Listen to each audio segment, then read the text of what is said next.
Well, it seems that your journey has ended. Very sorry about that. It was always going to end this way, of course. If it weren't by me, it would have just been by some other, terrible thing. Just, you could not imagine how terrible it would be. Just, I get scared thinking about it. I'm glad it's not me. It reminds me of a time I was speaking to my good friend Orville. We were sitting on a park bench watching the pigeons. I was on the left, he was on the... Oh, wait, was I on the right or left? Anyways, it doesn't matter. We were sitting on there watching the pigeons. And I said to Orville, "Friend, those birds are frozen." And he kind of looked at me like I'd lost my mind. But I reminded him that it was winter, and often birds will sit in a tree until they freeze.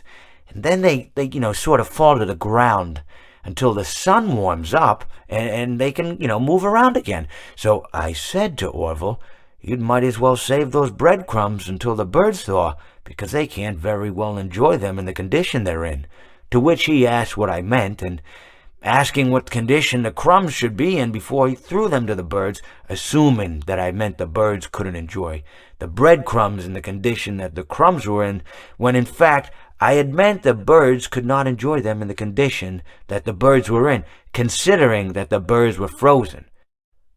So he took a moment and then threw his last handful onto the ground. I said to him, "Orville, why did you throw the breadcrumbs to the birds when I just told you they're frozen?"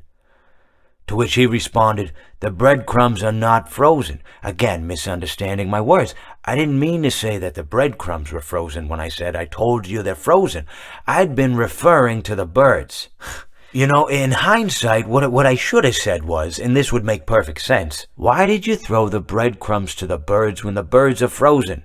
He misunderstood upon my correction, stating that he didn't know what else to do with the breadcrumbs, and that perhaps, when the birds thawed, they'd still be able to eat the crumbs. So I said to Orville, and this is what I said to him, I said, "Orville, the birds may be dead,